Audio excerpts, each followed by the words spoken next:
I can't blame you if you've never heard of Ayurveda. I certainly wasn't aware of it when our expert today approached me for the show. Welcome to the Just Dumb Enough podcast, a show that acknowledges no one is always an expert by dispelling misconceptions with real experts. I'm your host as always, Colton Petrie. My guest today is Ananta Ripa Ajmera. Ananta is here to teach us things that humans have known for thousands of years.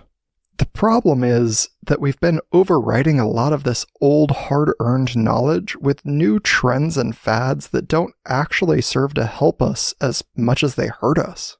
I was quite surprised by a lot of what we used to consider common sense, which is never a good sign, and I'm guilty of doing quite a few of the bad things that she points out.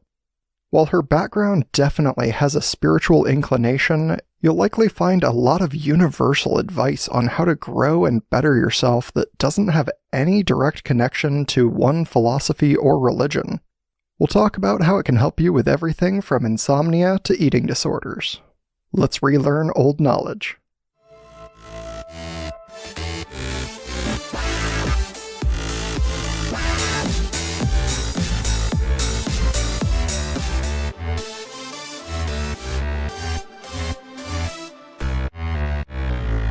Welcome to the show, Ananta Ripa Ajmera.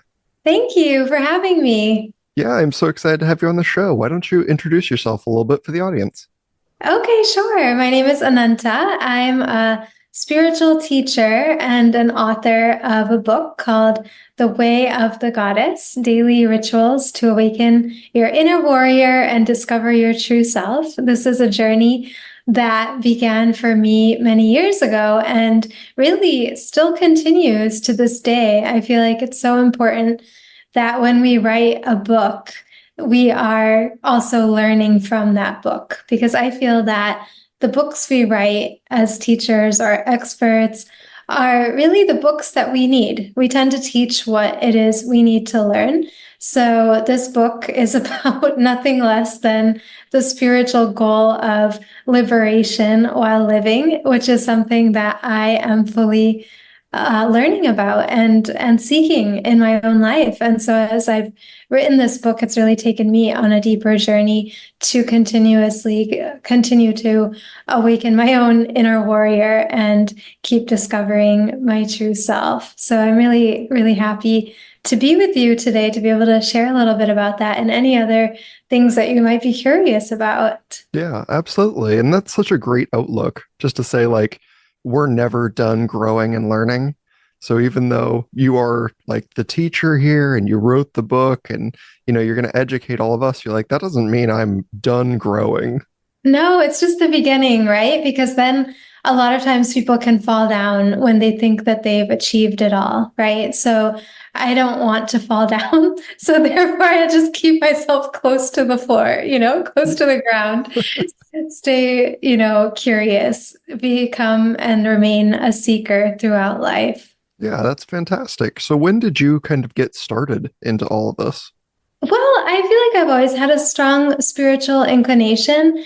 And it was after I graduated from college that I really got interested in studying yoga. And then yoga led me on a journey to go back to India, which is where my extended family is from, to study yoga from the source of this knowledge. And in doing so, I came across Ayurveda as an amazing lifestyle that accompanies the yoga practice. And that really takes us deeper into embodying all aspects of living a healthy and therefore happy life. And I just wanted to know, how do I feel like this all the time? Because it took the feeling of coming off of the yoga mat into all areas and aspects of life.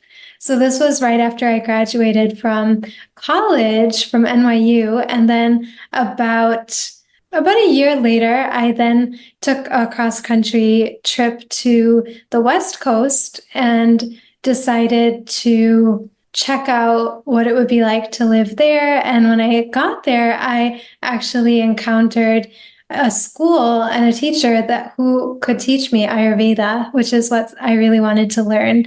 And it really began for me shortly after I graduated from college to go deeper into this journey of self-healing, which really came about because I wasn't able to fully find the answers to why I myself had gone through years of eating disorders and struggled with insomnia, digestive issues, skin issues, so many different kinds of problems, anxiety. And I was always looking for an answer to my own issues and to be able to really self-heal myself. And I went to libraries looking for answers. I went to online search forums. I went to therapists. I tried out all different kinds of diets. And it wasn't until I heard a teacher speak at Stanford University years ago, shortly after I graduated from college myself, about Ayurveda, that suddenly everything clicked.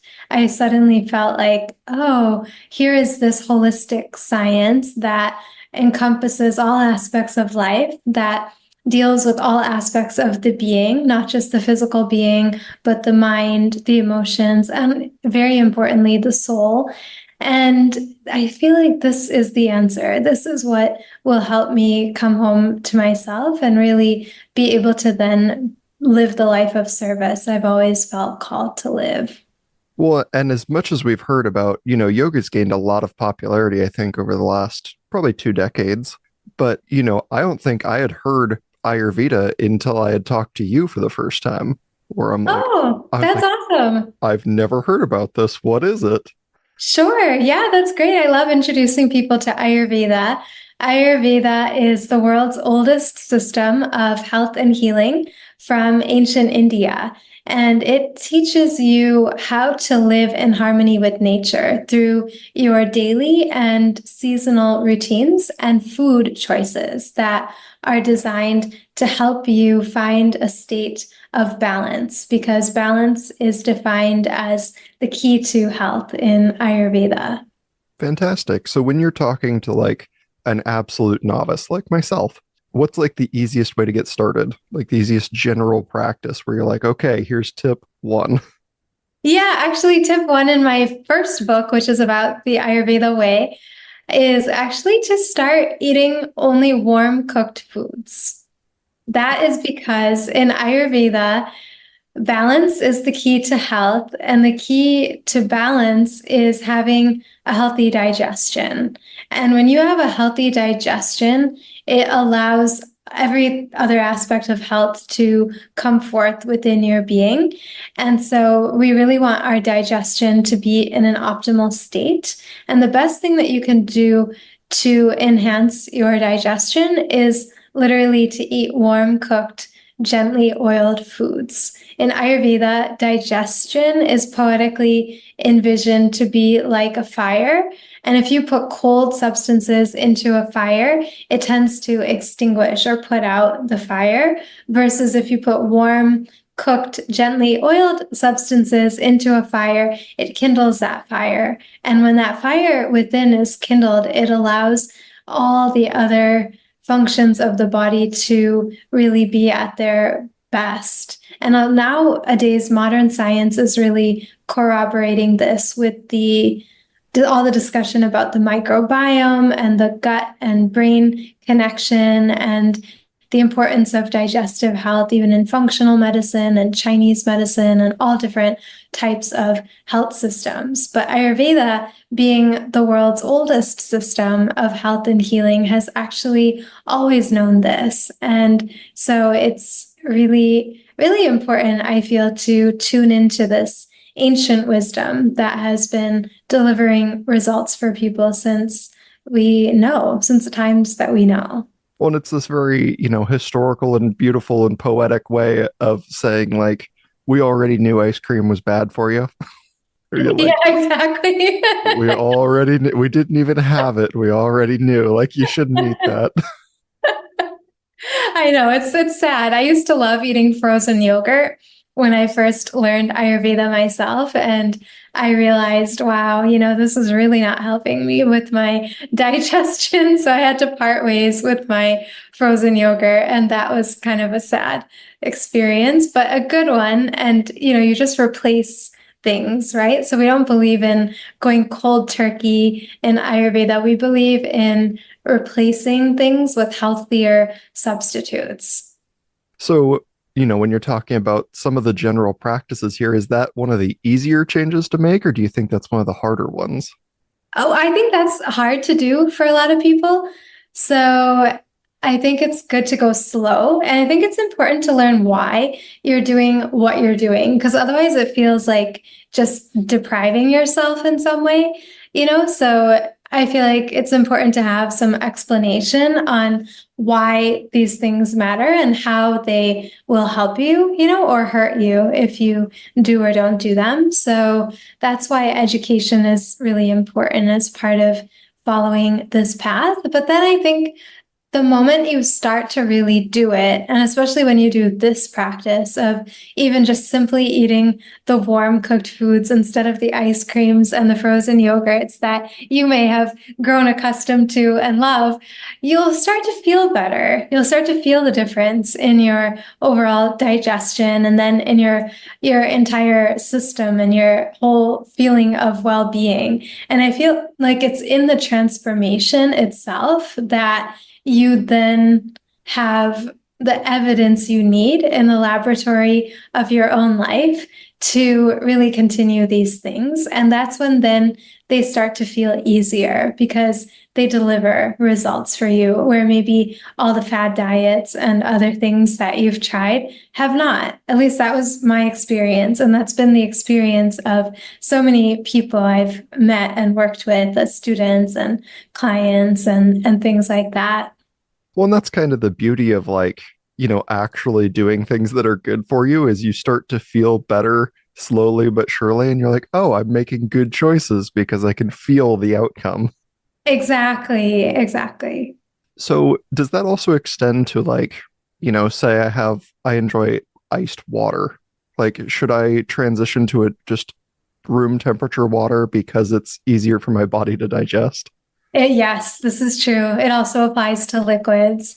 Yeah. So, yeah, ideally, you can boil your water and drink it when it's either hot as you can handle, or when it's come back down to room temperature. Because just the fact that the water has been boiled means that it has lightened the kind of weight of the water and become more digestible to your body. So it's like when you put things on the stove, for example, and you heat things up, it's like the stove actually pre-digests some of the food for you so that your digestive system does not have to work so hard to be able to digest what you put into it. A lot of times people think that your digestive system should have to work really hard. And that's why they recommend drinking things like ice cold water so that your digestion will really work hard.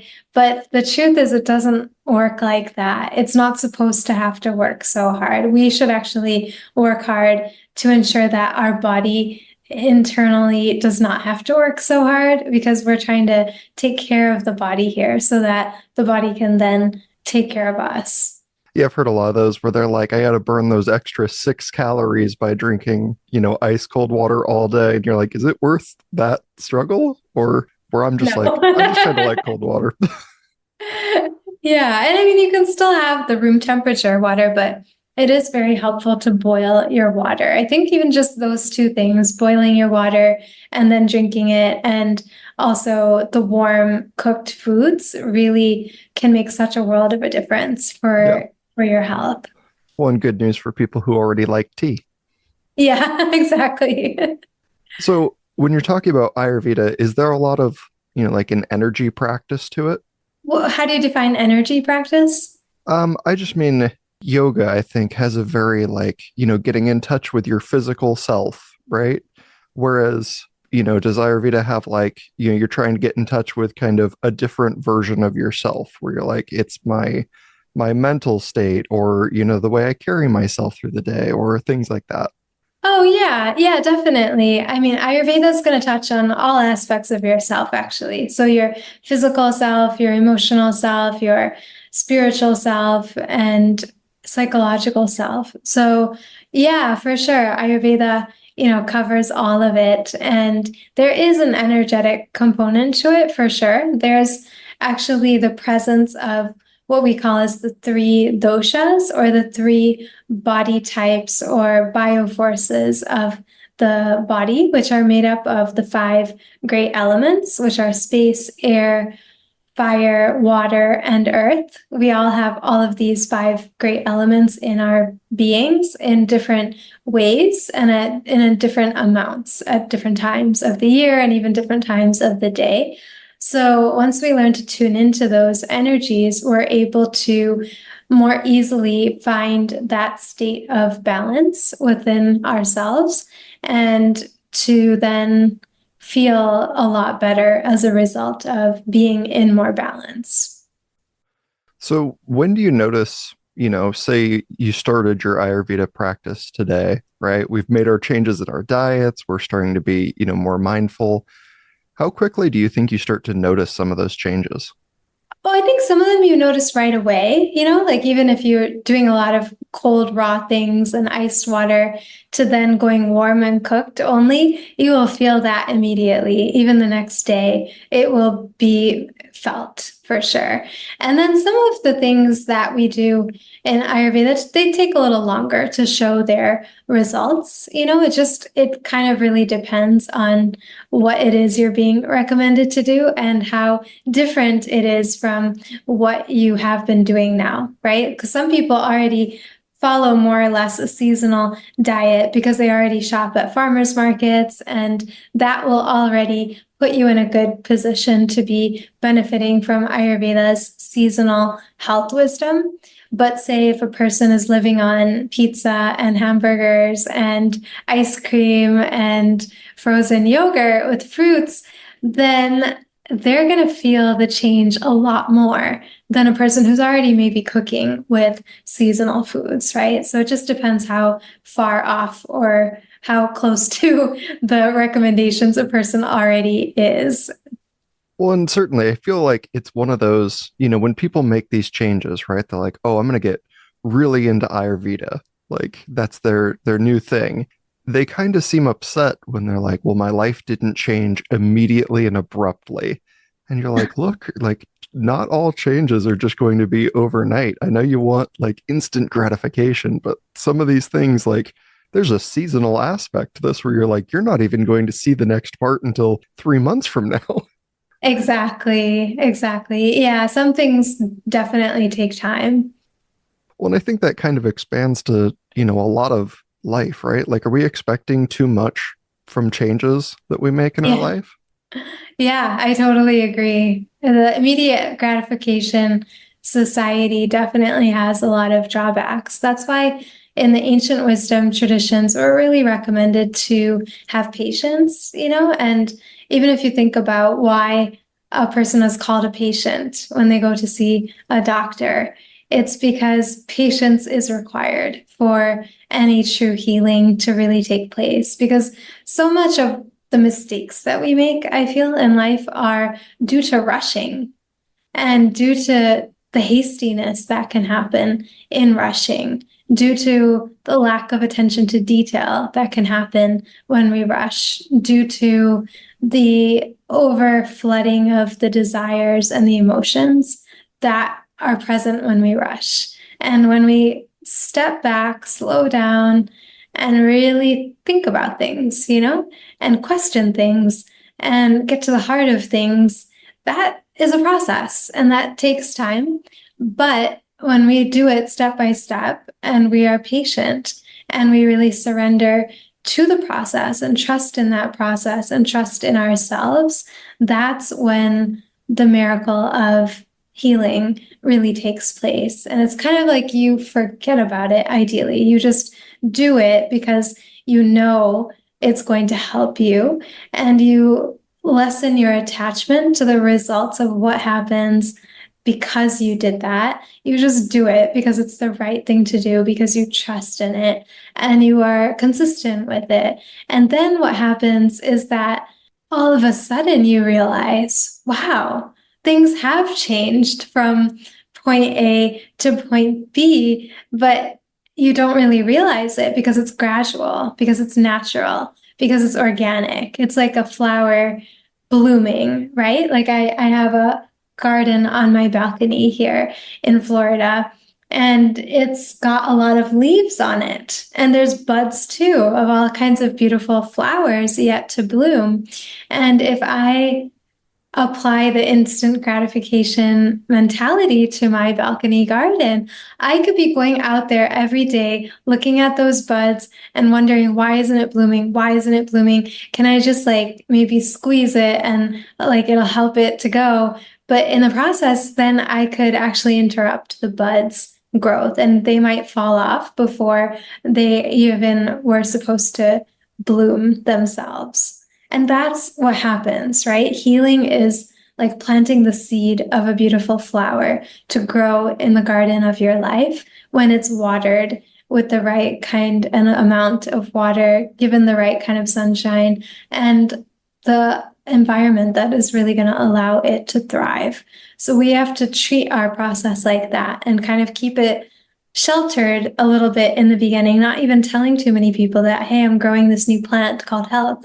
And, just nurture it. Let it be that it's in darkness, right? The seed is submerged in darkness. The soil is covering it. It's scary for that seed, right? To just be suddenly in this unknown place. But it's from that unknown darkness that then with the time, with the right actions, with the right environment and attention to detail, that seed then transforms into a shoot, which then becomes a branch, which then becomes a leaf, which becomes a beautiful flower. And then perhaps the flower turns into a fruit, and then the fruit on its own drops down and becomes something that we can benefit from. But if we interrupt that process at any point in it, it won't happen. Well, and that's a really beautiful way to say that because like I think so many people, we look at things, we're like, okay, and get better. And it doesn't happen because you can't just like say get better and get better, right? That would be Yeah, wonderful, but it doesn't work like that. And right. so when you're like, you're going to start in the darkness, this is scary. It's unknown. It's, like you have no idea what's going to happen next. But if you really think about yourself like that, where you're like, man, I don't feel better, but maybe, in my head, I'm visualizing like, well, I just popped out of the ground. Like I'm barely a stalk, right? Like maybe that helps because then you're like, well, I'm just a stalk. I'm not going to think about the results of the flower because like I'm nowhere near it yet.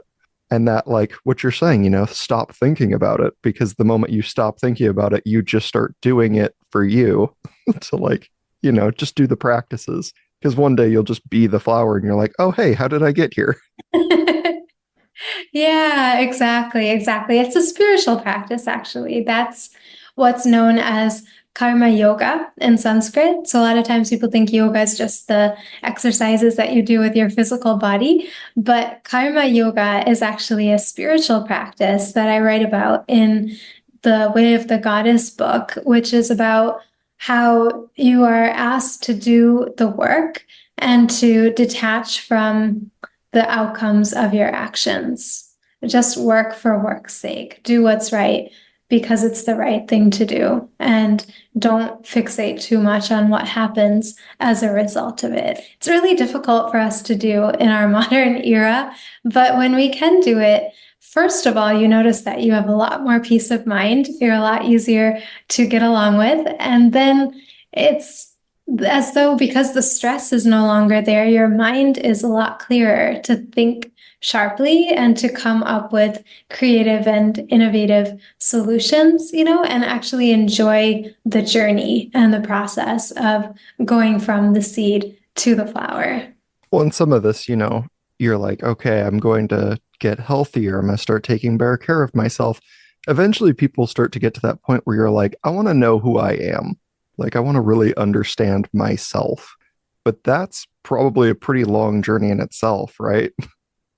That's the ultimate journey. Yeah. And actually, that's why we say in Ayurveda that you want to develop a healthy body and a healthy mind so that you can ultimately be able to delve into that ultimate question of life, which is who am I and why am I here and what purpose does my life hold for me? And that is something that definitely takes a long dedicated amount of service and study and sacrifice of time, energy, and attention to really be able to come to terms with. And that was a question that really came from within me, especially the more I felt calm, once the physical symptoms had kind of gone away and I was not distracted by those, then that deeper questioning started to come in on my own journey. And I feel like that is also a seed, right? Which takes a long time to water, but it's the most important journey and the most important question actually that we can ask. Well, and it seems like a very hard one because if you have a particular image in your head, like you're going to be pretty willing to lie to yourself to be Yeah. like, oh no, I'm a different thing. Like that's not me. I'm something else. And so you just kind of like you just literally lie to yourself and the people around you about who you are inside.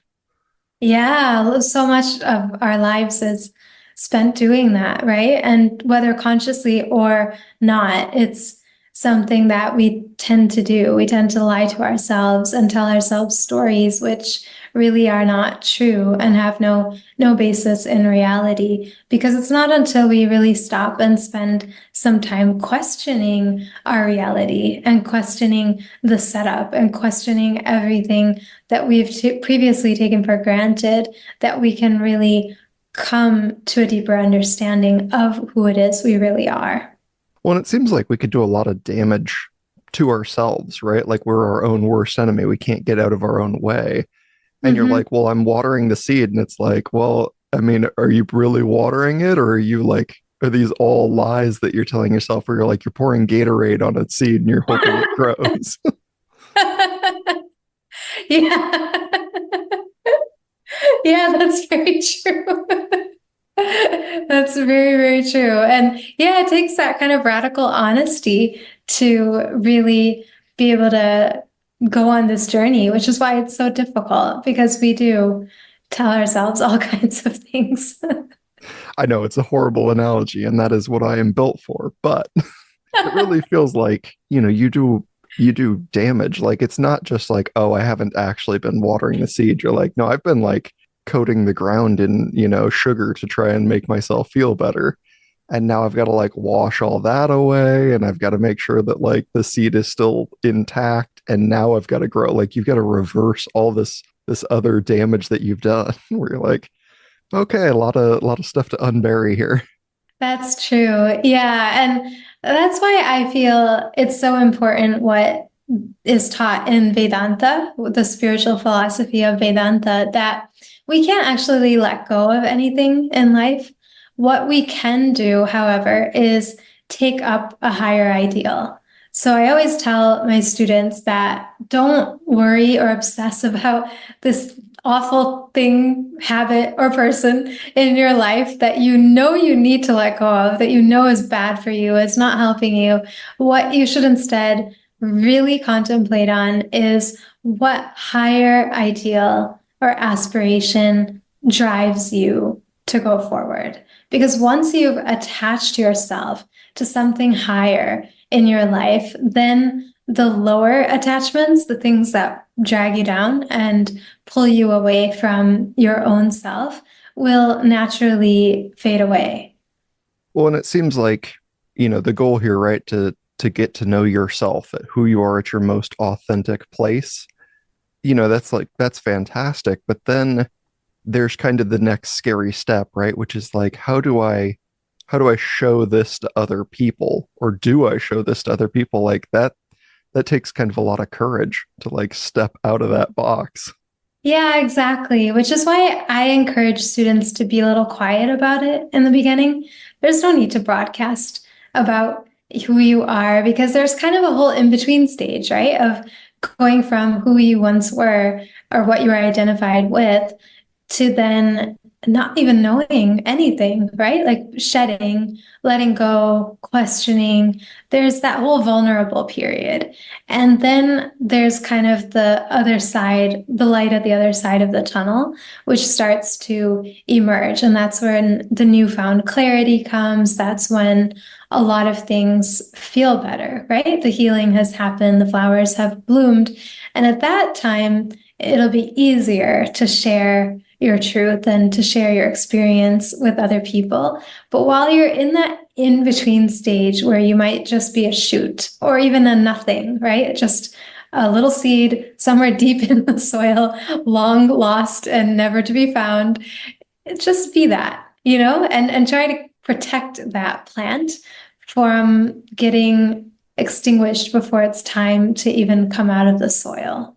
Because Yeah. that is unfortunately what can happen if you tell the wrong people or people who are just not ready to hear or are not accepting of your new path or your new journey about what you're trying to do. They can sabotage it. They can cause you to second guess it, to rethink your choices, and then doubt yourself and kind of go back into that little hole that they may also have dug themselves into because, as it's said, misery loves company. So we have to also choose a lot better company for ourselves on this journey. And I know sometimes being alone is part of that because there may not be those people right away who appear. It may be that we have to walk the path for us to find other people on that path further down the road and then to attract them because like attracts like, right? And whatever thoughts you're holding, then you attract people who share those thoughts. But in order to do that, there is a period of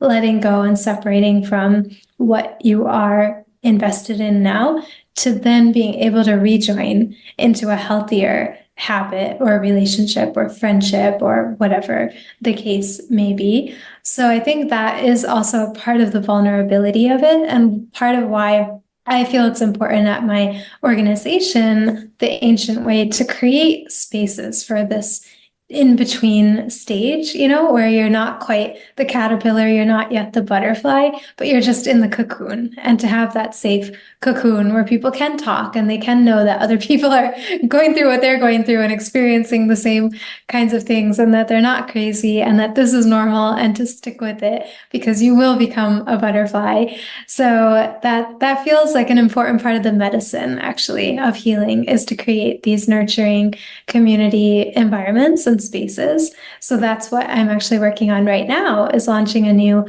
conscious conversations platform to bring together people of all walks of life, all stages of life, who are united by the goal to know their true self and to really be that self and to have a place to really talk about what it means to walk on that path and to be a little different from other people who they may have grown up with or known. So yeah, I think that is really, really an important point. Yeah, I think that's fantastic. Building this community out because there's so many times where I hear people say, like, I would give anything to know that I am not alone in what I'm going through. And Mm-hmm. like, that's hard to hear because you're like, you're not alone. There's no way you're alone. Like, there's 8 billion people out here. Somebody feels exactly like how you feel right now. Mm-hmm. Absolutely. Yeah, it's so important to not feel alone. I totally agree. Yeah. And it can feel like that for sure on the spiritual path because you're suddenly asking questions that existence has dawned upon you and it's like, what is this? Who is this? What is going on here? So yeah, we need for sure a lot more of this kind of community. So I'm excited to bring this forward for people and to have it available as a consistent resource. Yeah, that's fantastic. Because I was kind of thinking, as you're talking about like the wrong people, and I'm like, well, we have this saying where you're like, oh, people are throwing shade. And you're like, oh, well, what's bad for a growing plant is literally not having sunlight. I'm like, oh, that's kind of a weird way that lines up, like, colloquially. Wow. Yeah. But I'm like, it also is the same thing, where you're like, you don't need to share your journey super early on because there's also a lot of, psychology evidence out there that says like if you tell people, "Oh, I'm about to start losing weight," and they say, "Good job," like your incentive to lose weight is already gone because they've just told you like, "Oh, good job, you've achieved your goal." And Right. you're like, "Well, I'm not there yet." But they already told me good job, so I've got the feel good brain chemicals. So I guess I'm doing great and I don't really need to change anything. Wow, yeah, that's very true. So it's like That's very true. there's a Yeah, 'cause lot to back up what we're saying right now. absolutely. And if people are themselves resistant to change, they will try their best to make sure you don't change because you're a part of their current reality that they don't want to be different, right? So we humans can invest a lot into ensuring a sense of stability for ourselves and security. But what we have to realize is that the ultimate stability and the ultimate security come from knowing who you really are. And it takes a risk of what you know now to know who you really are and what you really are. And it's hard, it's scary, but it's absolutely worth taking. And that's why I always tell people that the first step of my book's hero's journey, which is cultivating the power of stability, is actually the hardest out of all the 9 steps because simply putting your feet onto this new path that you don't know what is going to happen and you don't know where it even goes in some sense is a very brave thing to do, but it's an important thing to do because that is what allows us to start shedding back the layers and questioning all the conditioning and all the setup that we have. And we absolutely need sunshine for that to happen. And sunshine to me is like the light of the truth, right? It's the light of the teachings that remind us of the truth of who we really are. And we need that as a constant source of nourishment for our spiritual, authentic self to really grow and to get out of the soil and into the world and go closer and closer to that beautiful sun. So yeah, no throwing shade, no accepting that once you really, take that step that I'm gonna cultivate the power of stability and get onto my hero's journey.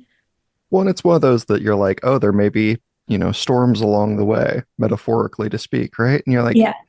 you have to kind of shelter yourself against that. And sometimes it feels like we might be ignoring that we're in the middle of a storm because we're like, well, the people it's coming from are people that I, care about or I think are, critical to my life. But they're like, they might be the worst ones for you to actually like learn and grow for yourself. Yeah, yeah, I know that's hard. That is really, really hard, especially in the beginning. So, yeah, we need to create more bridges, to have that type of connection. And I think that is part of it too. Like those are some of the questions I guide people to ask themselves when they begin this journey and start to cultivate the power of stability. Who are those people who make you feel inspire to become the best version of yourself? And who are those people who take you away from that, right? And just doing an honest inventory taking, I think, is really, really helpful to be able to align with that which is going to serve us and to liberate us on our journeys. Well, and there's a really good, kind of a future lesson in there about like the people you choose to let into your life. Or if you like meet a new person, it's always very exciting. You're like, oh, maybe a new friend or maybe a new whatever. And then if you really like stop and look, you're like, oh, this person doesn't like align with any of the values that I share. They're just kind of fun because they're new to me. And Yeah. you're like, I don't know that I need to include this person anywhere in my life. Yeah, exactly. Exactly. We become a lot more discerning about who we say yes to and who we say no to. And that's important to start with because that is creating the environment for the seed of spiritual growth that we've planted. Well, and when we talk about like we're building this community, we're growing for ourselves, we're walking this path, do you think it's important to, help other people along that way? Like, should we be bringing other people in with us where we're like, hey, I found a lot of progress through this, and I know I might be partway through my journey, but, I think it's really important that like you're a valuable person in my life and you have the right values, and I want to like bring you up with me. It's important to be careful in how you do that.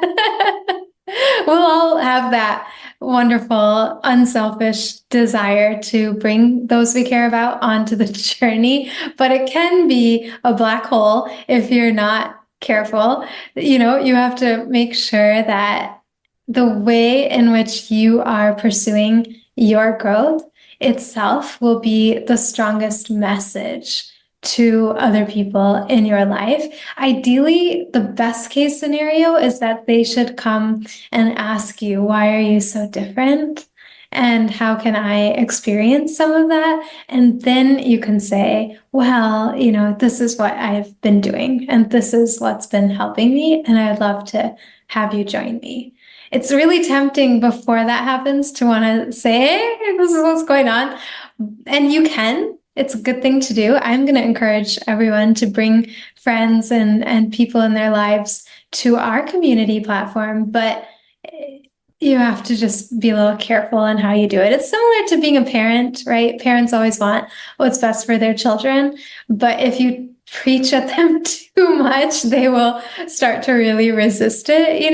Whereas if you just suddenly go from a grumpy parent to a really happy and independently joyful type of parent, that's a big change. And then they might wonder what happened. And then they might start doing what you're doing because they want to experience what you're experiencing, right? So it's kind of like we have to respect that each soul is on their own autonomous journey, right? And as hard as it may be to see people we care about suffer, we have to understand that every person has their own divine timing for when they start to go on their journey back home. And they can only do it when their soul calls them to, and when they really truly feel ready for that.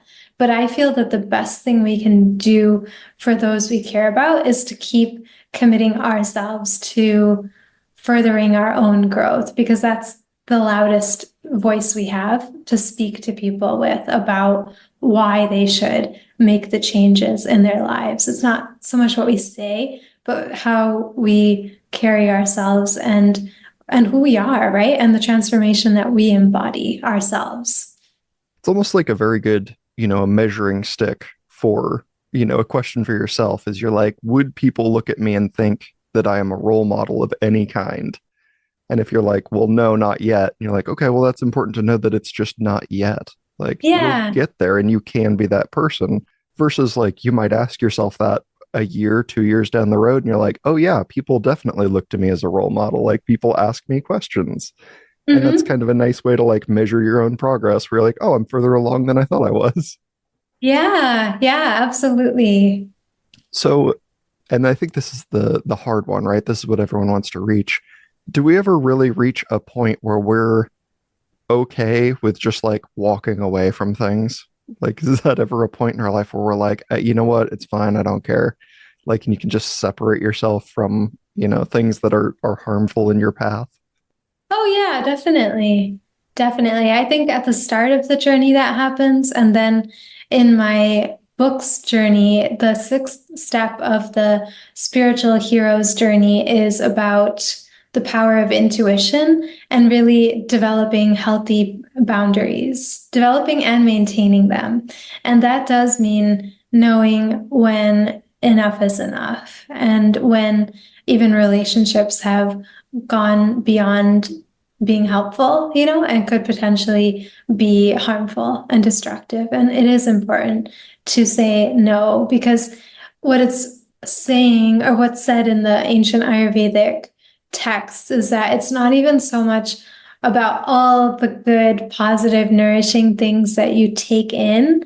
If you have one or two really dark, destructive things that are taking away from you, you have to remove what is unbeneficial in order to even benefit from that which is beneficial, right? So it's like if you have a really toxic relationship, but you're eating all the healthy foods and you're listening to all the wonderful teachings and you are being of service to people and really evolving yourself, then you can keep doing those good things. You can keep serving, you can keep eating your wonderful food, but you may wonder, why is it that you still suffer from digestive issues? But the root cause is because of this toxic relationship in your life. And until you really are able to confront it, transform it, or temporarily or sometimes permanently let go of it, you're not going to necessarily experience the resolution to your own physical health. And I went through that, like with my own eating disorders. I had to really take a stand in my family for what I felt was right in terms of the cycle of trauma that was being passed on from generation to generation. And it wasn't until I really spoke up for myself and for how I had internalized that cycle by harming myself with eating disorders that I really fully was able to overcome years of eating disorders and the digestive difficulties that came with it. I literally couldn't digest my food until I digested and confronted this painful reality of cycles of trauma in our family. And that was really difficult to do because it did mean a shift and a change in the family structure. There was resistance. It was really hard to go through that. But I literally felt how my digestion immediately got healed just by doing that really important thing. So, yeah, I think that's the hard part, and that's where, again, community becomes so important because if you have to let go of certain existing connections with people who've always been a part of your life or even who are a part of your family, then you need to have some kind of support system to walk through it with and to have that mental reassurance that you're really doing the right thing, even though it's painful or difficult. Well, and it seems like, going through all these really hard trials where you're like, I've got to cut out certain people or I have to change, a certain behavior that's really, really deep, into who I am. Eventually you kind of, given enough space, like become a new person. Yeah, absolutely. Absolutely. That's why I say that my book is actually about giving birth to the most authentic version of yourself. And it's nothing short of giving birth, whether you're in a male body, female body, other gender identified body, it doesn't matter because we're talking about the divine feminine quality of giving birth. And it is, yeah, it's like you die to one version of yourself in order to allow that spiritual essence of you to really be born. It's always there, anyways, but there are certain layers that we've gotten identified with and attached to that we have to allow to die and we have to let them shed and be dissolved in order for our core essence, our true self, to really come forward. So it's hard, and birth is painful, death is painful, and yet we're constantly going through birth and death and life as we live it, right? Because the birth of the day means the death of the night, and the death of the night means the birth of the day, right? So there's always changes, even throughout the course of the day and the seasons and our seasons of our lives. And so we have to learn to really embrace those and to embrace death ultimately as a teacher and as the ultimate teacher that we have. Yeah. Well, and there's a lot, in letting go. And I had heard someone say, like, the me that I was yesterday died when I went to sleep last night. So, like, when I woke up today, I'm choosing to be a new person. So, like, I am, by just choosing to be a new person, like, I'm different than me yesterday. And I don't know if that helps the journey or if it makes it more challenging, but I like the mindset to just say, like, the old me is dead. Like, that's a person that's in the past. This is a new person that I'm taking forward. Yeah, yeah, I've definitely experienced that. So when we're talking about, like, we've become this new person and, we want to be happy and we want to find our purpose, is this kind of like an eternal chase? Like, are we always going to be pursuing that? Uh, no, I don't think it's an eternal chase. I think it feels like that in the beginning. And then when we find it, it's just important to protect it.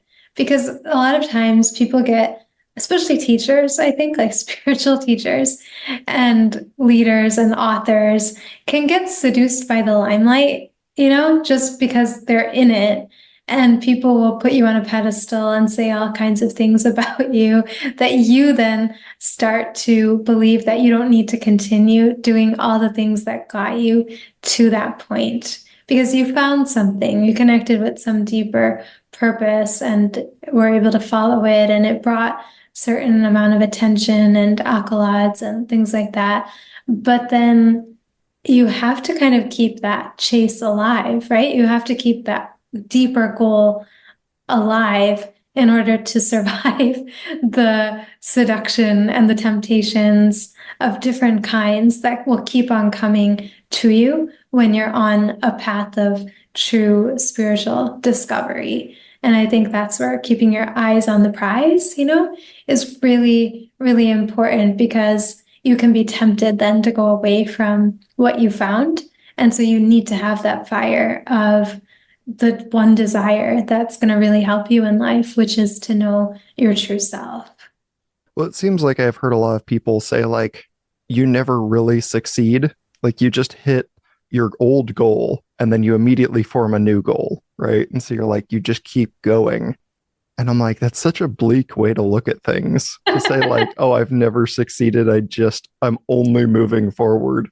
Where you're like, no, you're still growing. You're still succeeding. Like, this is another flower on your plant. This is another fruit on the tree. Like, this is just, you're adding to it and not just like never quite there. Right. Yeah, exactly. So that's why after the 9 steps of the spiritual hero's journey in my book, The Way of the Goddess, we have a 10th step, and it's part of the Goddess Festival that the book is writing about, where we actually do celebrate the victory of light over darkness. And it's really important to have that day of celebration, because it's a day of integration. It's a day of looking back over the past 10 days or the past 10 steps, 10 months, whatever it may be, and really acknowledging the growth that came from sticking to that practice and the kind of breakthroughs and transformations that it has led us on. Because it's only when we stop to really acknowledge and look back on what we have experienced and achieved that we're going to feel the motivation to continue this difficult journey, to keep going, right? Because if we never stop to acknowledge the progress that's made, we're going to feel discouraged. It's hard, right? It's like moving up a mountain. So you want to feel good. You want to keep yourself motivated, So it is important to celebrate. And then right after the day of celebration is back to the power of practice, getting back onto it, setting a new aspiration for your growth, and then, sticking with it. But once you've celebrated it, that another celebration is there, right? It's attainable. It's something that will give you the excitement to work towards. Well, I think that's really important too, because a lot of people are like, I'm on the grind. I have to keep this momentum pushing forward, because if I stop, like, I'll never start again. And you're like, yeah, but if you never celebrate, like, the victory you've had along the way, is moving forward worth anything? Like, are you just grinding yourself, into the ground again? Yeah, exactly. That's why so much of the burnout happens in the burnout culture, because people don't take the time to really celebrate and integrate and learn from their past experiences, how to set up their daily routine or their life in a way that's going to be healthier and that will still support achievement, but not take away from your health as you pursue wealth or whatever, it may be that a person is going after. Sure. Are there any other, like, major tips you usually share with people where you're like, this is key to your journey? I would say it all begins with the power of intention, and tuning into your own higher self to hear what it is you are feeling called to do to further your own journey. So, along with eating warm cooked foods, I would say connecting with the power of intention is a way to tune into your inner wisdom and your inner guidance to be able to unlock what the next step of your journey shall be. Fantastic. Well, I think, with that message and all these tips, thank you so much for being here. First of all, like, this has been incredible and I've appreciated your time immensely. I want to make sure people can find more from you, including your books and this community you're setting up, if they're looking to find more. Sure. Yeah. So you can visit my website. It's anantaripaajmera.com. And I actually have a really special guide. It's a free chakra healing guide, which basically helps you take inventory and do a quiz about each of your 9 chakras to see which may be out of balance, and then to learn practice for each of the chakras to begin to bring those chakras and those powers within you into balance. So if you go to my website and then you write anantaripaajmera.com/chakra-healing, and maybe I can give you a link so you could just put it in the show notes for people. Yeah, I will absolutely put this in the show notes because people are going to wildly guess at spelling or Google wrong. I will put a quick link so people can just drop into the show notes, give it a click.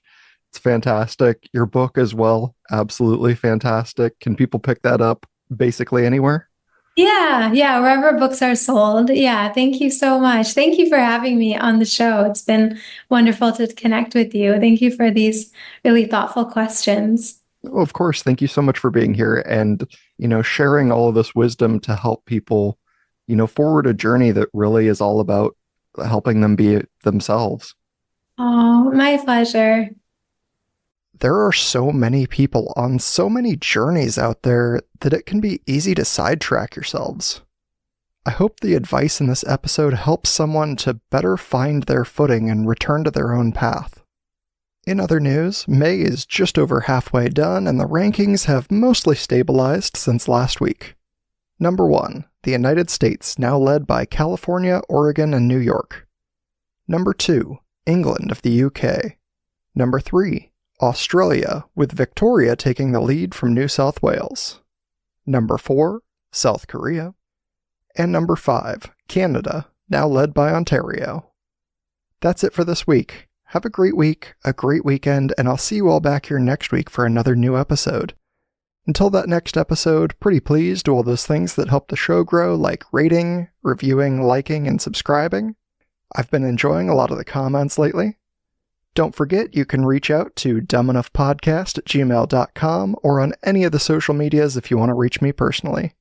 But most importantly, stay dumb.